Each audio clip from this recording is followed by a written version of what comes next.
Assalamualaikum warahmatullahi wabarakatuh. Halo semuanya, pada kesempatan kali ini kami akan membahas salah satu topik penting dalam mata kuliah Geoteknik dan Mekanika Batuan, yaitu gerakan tanah. Topik ini sangat relevan karena fenomena gerakan tanah sering terjadi di kehidupan sehari-hari, khususnya di daerah yang memiliki lereng, curam, atau tanah yang labil.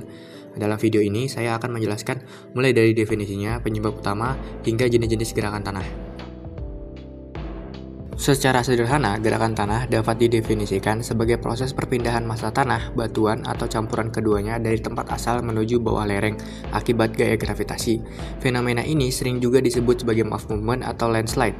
Gerakan tanah sering terjadi ketika gaya pendorong yang bekerja pada lereng seperti berat tanah, beban tambahan di permukaan, atau tekanan air pori lebih besar dibandingkan gaya penahan yang berasal dari kohesi tanah. Gerakan antar butir atau kekuatan geser batuan, jika gaya penahan tidak mampu lagi menahan gaya pendorong, maka terjadilah pergerakan massa tanah atau batuan tersebut. Ada beberapa faktor yang memicu terjadinya gerakan tanah. Pertama, ada faktor internal, yaitu sifat fisik dan mekanik dari tanah atau batuan itu sendiri. Misalnya tanah lempung yang bersifat mengembang dan menyusut akan lebih rentan terhadap pergerakan. Kedua adalah faktor eksternal, seperti curah hujan tinggi yang meningkatkan tekanan air pori, pemotongan lereng untuk pembangunan jalan, atau getaran akibat gempa bumi.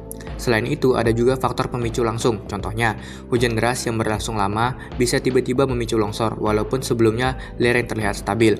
Faktor-faktor inilah yang membuat gerakan tanah sering terjadi tidak terduga dan bisa menimbulkan bencana besar.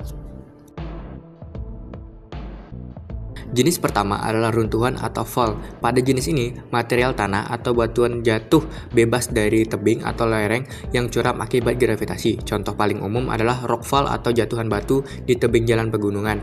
Runtuhan ini biasanya terjadi tiba-tiba tanpa peringatan sehingga sangat berbahaya bagi orang yang melintas di bawahnya.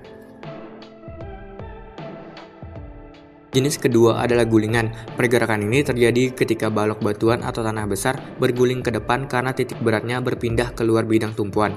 Biasanya kita jumpai di daerah berbatuan dengan rekahan yang besar, misalnya pada tebing batuan sedimen yang lapuk. Gerakan ini bisa bersifat cepat dan juga berbahaya. Jenis ketiga adalah luncuran atau slide. Pada jenis ini, massa tanah atau batuan bergerak di sepanjang bidang gelincir yang jelas.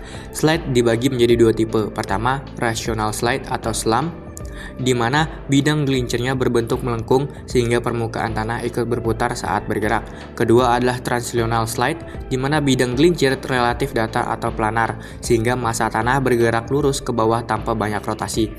Contoh nyata translational slide dapat kita temui pada lereng jalan yang dipotong tanpa perkuatan, sedangkan slam biasanya terjadi pada tanah lempung yang jenuh air.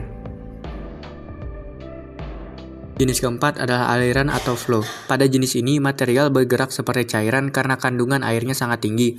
Material bisa berupa lumpur, pasir, hingga campuran batuan dengan air. Flow dibagi menjadi beberapa macam, misalnya debris flow atau aliran material bercampur batuan, mud flow atau aliran lumpur, dan lahar yang terjadi di sekitar gunung berapi. Aliran biasanya terjadi dengan kecepatan tinggi dan daya rusak yang sangat besar. Jenis kelima adalah rayapan atau creep. Gerakan yang sangat lambat, hampir tidak bisa dilihat secara langsung, tapi berlangsung terus-menerus dalam jangka panjang. Rayapan sering terjadi di lereng badai dengan tanah lempung. Tanda-tandanya bisa dilihat dari pohon atau tiang listrik yang miring ke bawah, atau dinding rumah yang retak perlahan. Jenis terakhir adalah penyebaran lateral atau lateral spread. Pergerakan ini biasanya terjadi pada tanah jenuh air seperti pasir atau lanau, terutama ketika mengalami guncangan gempa. Fenomena likuifasi pada gempa Palu tahun 2018 adalah contoh nyata lateral spread, di mana tanah kehilangan kekuatan dan menyebar ke arah lateral atau mendatar. Gerakan tanah memiliki dampak yang sangat serius. Selain merusak infrastruktur seperti jalan, jembatan, dan bangunan, gerakan tanah juga dapat menimbulkan korban jiwa.